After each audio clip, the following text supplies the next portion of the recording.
Salom azizlar, sizlar bilan doktor Ishchanov. Oilalisiz, bola chaqangiz bor, yosh farzandlaringiz bor. Hammasi yaxshi edi. Lekin kunlardan birida jajji farzandingiz o'z-o'zidan burni qonab ketganligini shikoyat qilib sizga aytib keldi. Shu o'rinda siz birinchi yordamni ko'rsatdingiz. Burni qonashdan to'xtadi. Lekin biroz o'tmasdan mana shu haftani o'zida 1-2-3 marotaba yana bolangizdan burnidan qon oqishi davom qilishni boshladi. Endi siz xavotirga tushishni boshlaysiz. Bugungi lavha mana shu xavotirni qanday uy sharoitida bartaraf qilish va bolaga qanday dori-darmonlar berish haqida. Xo'sh, bu qon qayerdan chiqadi? Albatta, burun bo'shlig'i ichki shilliq qavatini ostidagi mayda qon tomirlardan, ya'ni tibbiyot tilida kapillyarlardan qon chiqadi. Albatta, mana shu mayda qon tomirlar yorilishi natijasida qon sizib burun teshigidan tashqariga chiqadi. Mana shuni tibbiyotda кровотечение из носа deb aytiladi. Ana endi bu burun qonashi holatini yanada negiziga sho'ng'iymiz. Ekranda ko'rayotganingiz burun bo'shlig'ini yon tarafdan kesilgan anatomik ko'rinishi. Qizil ko'rsatkich bilan dumaloq belgilab qo'ygan qon tomirlar aynan mana shu burun bo'shlig'ida yorilib, sizni bolangizdan qon chiqishiga sabab bo'ladigan nozik mayda qon tomirchalar. Aynan mana shu qon tomirlar yorilishi natijasida bolalardan burnidan qon sizib chiqadi. Aslida bu mayda qon tomirlar ichki uyqu katta magistral arteriyasini mayda shoxalari hisoblanadi. Demak, ichki uyqu arteriyasi miyaga yo'l oladi, yo'l-yo'lakay burun bo'shlig'ini mayda qon tomirchalari bilan ta'minlab o'tadi. Shu joyda ko'pchiligingiz ajablanib, nega doktor Ishchanov bu darajada chuqur, xuddi shifokorlar tushunishi kerak bo'lgani kabi bizga tushuntirmoqda deb hayron bo'lgan bo'lishingiz kerak. Negaki azizlar, mayda qon tomiri bilan mana katta magistral qon tomirning oralig'i juda ham kichkina masofa. Agar qandaydir tashqi yoki ichki ta'sirlar natijasida shu mayda qon tomirlar devori zaiflashadigan bo'lsa, katta magistraldan sizib o'tgan qon tomirning ichki bosimi yuqori bo'lganligi uchun o'sha mayda qon tomirlar mana yonginasida zaiflangani sababli darhol qon ketish yuzaga keladi. Ana shu qon tomirlar yorilib qon chiqishini negizini oldiniga siz bilib olishingiz kerak. Demak, hurmatli tinglovchilar, negizi mayda qon tomirlar yorilishi ekan. Endi keling, mayda qon tomirlar qanday tuzilganligini ko'rib olamiz. Mana bu ekranda ko'rayotganingiz burun bo'shlig'ini faqat o'zini yonboshdan kesma anatomik shakli. Hozir endi dumaloqqa olib qo'ygan joydagi bitta kapillyarni olib kattalashtirilgan shaklini ko'rsataman. Mana shu dumaloq joyiga yanada yaqinlashdik. Kapillyarlar qandoq qilib shilliq qavatga yopishib turganini ko'rdingiz. Endi yanada bitta kapillyarni qon tomiri, mayda qon tomirini o'zini yaqinlashtiramiz. Mana azizlar, mayda qon tomirni bir bo'lagi, yumaloq uzunchoq shakldagi bir qismini oldik. Ana endi faqat ekranda mana shu qismini qoldiramiz. Azizlar, solishtirma uchun aytaman, soch tolangiz kabi mayda qon tomirni kattalashtirilgan shakli. Endi bu mayda qon tomirni devorlarini qarang. Birinchi devori bu tashqi qobig'i. Uni tagida ko'ndalang o'ralgan mushaklar bor ekan. Mana shu mayda qon tomirlarni ichidagi qonni haydash uchun qisqarishi hamda kengayishi uchun yordam beruvchi ko'ndalang sirkulyarniy mышцы. Ko'ndalang mushaklarning negizida yana bitta qoplovchi qavati bor ekanda, ichkarida shilliq qavati va mana shu shilliq qavati ko'rib turganingizdek to'rtburchak shaklga o'xshash mayda hujayralardan tashkil topgan qon tomir devori to'qimasi. Aynan mana shu devordagi hujayralar va mushaklar mayda qon tomir devorlarini mustahkamligini ta'minlaydi. Agar bir nechta hozir aytib o'tadigan omillar ta'siri natijasida mana shu devor zaiflashsa, demak devor darhol dars ketib, shu joydan qon ketadi. Ana endi inson organizmidagi mayda qon tomirlari ham xuddi uyni devorlari kabi har xil mayda moddalardan tashkil topgan va mana shu mikro moddalar mana shu qon tomirning mustahkamligini ta'minlaydi.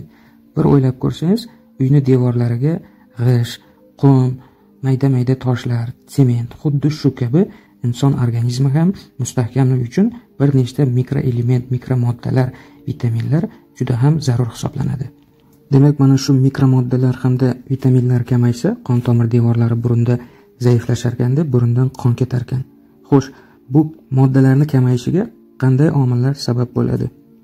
Birinchidan, burun ichki bo'shlig'ini surunkali infeksion hamda allergik kasalliklari muntazam ravishda tuzatilmasdan surunkali turida davom qilib tursa, ichki qon tomirlar devorlari zaiflashadi. Ikkinchidan, bola hamda inson organizmida qaysidir vitamin tanqisligi yuzaga kelsa, A vitaminoz holati, aytaylik asosan vitamin A, vitamin C va bir nechta mikromoddalar kamaysa, xuddi shu tarzda burundan qon ketish yuzaga keladi. Yoki bo'lmasam ob-havo keskin sovishi yoki isishi aynan mana shu qon tomirlarini birdan moslasha olmay qolishi natijasida zaiflashishiga olib keladi. Bolalarda kam uchraydi-yu, ammo kattalarda asosan arterial qon bosimi oshishi, xuddi boshida ko'rsatgan magistral qon tomirda bosim yanada oshib ketsa, bu yoqdagi mayda qon tomirlar bosimni ko'taray olmay qoladi-da, shuning natijasida qon tomiri yorilib qon ketadi. Endi kasallik belgisi yagona burundan qon ketish. Uni negizida nima bo'lishini juda ham chuqur anglab yetdingiz. Demak, davo choralarini ko'rishda biz asosan bu mana shu zaiflashishga olib keluvchi omillarni yo'qotish. Bu degani, agarda birinchi navbatda shifokor, lor sohasi vrachi bolani burnini ichki bo'shlig'ini ko'rganida qandaydir kasallik aniqlansa, eng avval o'sha kasallik davolanishi kerak. Agarda mabodo burun bo'shlig'ida jiddiy o'zgarish bo'lmagan bo'lsa, hozirda aytib o'tadigan dori-darmonlarni uy sharoitida qo'llash bilan mana shu mustahkamlikka erishsangiz bo'ladi. Ya'ni qon tomir devorlarini mustahkamligini ta'minlovchi dori-darmonlarni qo'llaymiz. Qog'oz ruchka tayyorlab oling, retseptni uy sharoitida qo'llashni aytishni boshlayman. Demak, birinchi navbatda men sizga aytgan mana shu ko'ndalang mushaklarni elastikligini mustahkamlash, yaxshilash maqsadida hamda boyaga aytgan yorilgan, ya'ni dars ketgan joylarni tezroq regeneratsiya qilish maqsadida vitamin C. Mana shu joyda kichkina yomon ko'zlar uchun alohida ta'rif berib o'taman. Askorbin kislotasi 0 yoshdan mumkin hisoblanadi. Qo'llanmada qarshi ko'rsatmalar degan joyida umuman yosh ko'rsatilmagan, chunki organizm vitamin C ga hamisha muhtoj hisoblanadi. Demak, vitamin C tabletka shaklini 1 yoshdan 3 yoshgacha bo'lgan bolalar uchun qo'llanadi. 50 mg-likda chiqadi. Kuniga 3 mahal bolangizga ovqatdan so'ng 25 mg dan ichishga berasiz. Bu degani 50 mg tabletkani yarmidan. Savol tug'ilishi mumkin, nega 1 yoshdan tepalar undan pastlarigacha deb. Ularga alohida sirop shaklida chiqadi, lekin bugungi mavzu asosan 90% mana shu 1 yoshdan yuqori bolalarda uchraydi. 4 yoshdan 8 yoshgacha bo'lgan bolalar 4 mahal ovqatdan so'ng 25 mg dan ichishga. Eslatib o'taman, bitta tabletka 50 mg dan 20 kun davomida. Azizlar, dorilarni qo'llashdan oldin baribir oilaviy vrachingiz bilan bitta maslahatlashib olganingiz ma'qul. 8 yoshdan 15 yoshgacha bo'lgan bolalarga kuniga 5 mahal ovqatdan so'ng 25 mg dan ichishga 20 kun davomida. Azizlar, vitamin C ni ukol shaklida qilsa ham bo'ladi, faqat oilaviy vrachingiz bolangizni tana vazniga to'g'irlab berish kerak dozalarini. Ana endi biz mana shu qon tomirlarini, hujayralarini mustahkamligini ta'minlash maqsadida, biriktiruvchi to'qimasini mustahkamlash maqsadida tokofirol asetat, ya'ni vitamin E ni berishni boshlaymiz. Vitamin E asosan tomchilik shaklda chiqadi. Shuning uchun 1 yoshdan 6 yoshgacha bolalarga bir kunlik dozasi 5-7 mg bo'lishi kerak. 1 ml-da 300 mg da chiqadigan bo'lsa, kuniga 1-2 mahal ovqat payti 1-2 tomchidan bersangiz bo'ladi. Davomiyligi 10 kun. Qo'llashdan oldin instruksiyasini o'qib ko'ring. Endi 7 yoshdan 15 yoshgacha kuniga 1-2 mahal ovqat payti 2-3 tomchidan 10-15 kun davomida qabul qilsangiz bo'ladi. Ana endi azizlar, yuqorida ko'rsatgan qon tomirlarini devoridagi hujayralarni bir-biriga yaqin zish joylashishi hamda yangi hujayralar tez-tez yaralishi uchun retinol asetat, vitamin A 1 yoshdan 7 yoshgacha kuniga 1 mahal 1-2 tomchi ovqatdan so'ng 10 minut o'tib 5-10 kun davomida qabul qilinadi. Azizlar, baribir mana shu dorilarni qabul qilishdan oldin oilaviy vrachingiz bilan dozalarni yana bir muhokama qiling. 7 yoshdan 15 yoshgacha vitamin A kuniga 2 mahal ovqatdan so'ng 10-15 minut o'tgach 2 tomchidan 10-15 kun davomida qabul qilsa bo'ladi. Ana endi azizlar, mana shu yuqorida aytilgan 3 ta vitamin asosiy qon tomirlarini mustahkamlashda bolalarda juda ham katta foyda beradi. Ularni bundan tashqari immunitetini yuqori tutib turishda ham anchagina samara beradi.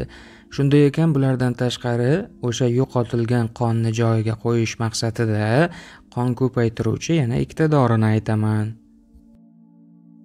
Demak, endi qon tarkibidagi gemoglobinni ko'tarish uchun temir moddasi bor bo'lgan, tarkibida jeleza trigidroksid polimeltazat 200 mg da chiqadigan sirop kerak.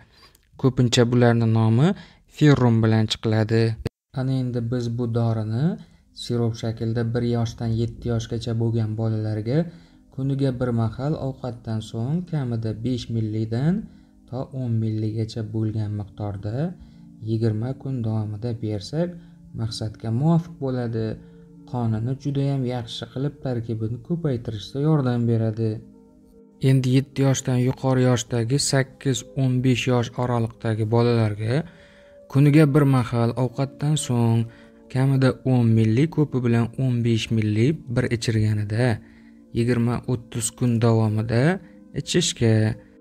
Ana endi hurmatli ota-onalar, yuqorida aytib o'tgan barcha vitamin, minerallar bolalaringizni organizmiga mustahkam so'rilishi uchun qo'shimcha oqsil kerak. Eng yaxshi oqsillar 0 yoshdan 15 yoshgacha bo'lgan bolalar uchun smes hamda kasha shakllarda chiqadi. Aynan qandayligini o'zingizni cho'ntagingiz ko'targanicha apteka dorixonalardan borib olsangiz bo'ladi. Xarid qilgach, uyingizda bolangizni tana vazniga moslashgan qadog'ida dozalari yozilgan bo'ladi. Barchasini birgalikda qo'llasangiz, bolalaringiz kelajakda juda ham ajoyib, terangina, tetik, immunitetlari baquvvat bo'lib o'sishiga samara beradi.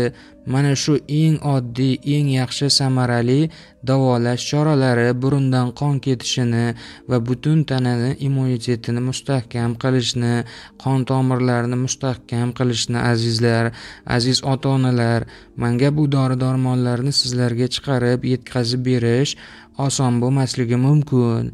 Bu degani qora qarg'alar qarab turibdi. Shu bois har bir aytilgan dorilarni qarshi ko'rsatmalarini yana bir bor o'qib, oilaviy vrachingiz bilan mana shu doktor Ischanov tavsiya qilganlarini bolamga moslab dozalarni yordamlashib boring deb so'rang. Shunda albatta samaraga erishasiz. Barchangizni yaxshi ko'raman, hammangizni hurmat qilaman. Albatta kanalimizda kelgusida yanada yaxshiroq ma'lumotlar chiqadi. Bundan tashqari, mana shu dorilarni berganingizda bolalaringizga turli xil vitaminlarni bering, hamda minerallar maqsadida aptekachi dorixonaga borib, polivitamin mikroelementami degan sirop hamda tabletkalarni so'rang. Ularni dozalarini tana vazniga qarab berasiz. Albatta barchasini qo'llasangiz, bolalaringizni 200 dan qon tomib turadigan bir chiroyli shirindan shakar farzandlar bo'lib yetiladi. Shunday ekan, bugungi lavhamiz kimnidir tibbiy savodxonligini oshirgan bo'lsa, kimnidir oilasiga qandaydir yordamchi bo'lgan bo'lsa, barchangizni nomingizdan men xursandman. Salomat bo'ling. Sizlar bilan doktor Ischanov. Eslatib o'taman, yangi kirgan obunachilar bo'lsa, kanalimizda bolalarga tegishli ko'pgina yaxshi ma'lumotlar bor. Aytaylik, chaqaloqlarni tug'ilishidan parvarishlash, ularni kindigini tushgach qanday tibbiy parvarishlash, bolalarni raxitdan davolash, bolalarni tishlarini tezroq chiqishiga yordamlashuvchi dorilar aytilgan. Bundan tashqari bolalarni jismoniy qanday parvarishlash haqida. Shunday ekan, ko'p videolarimiz bor. Kanalimizda pastroqqa tushib videolarni bir qator ko'rib chiqsangiz, albatta barcha yoshdagi hammaga yordam beradigan video lavhalarimiz juda ham ko'p.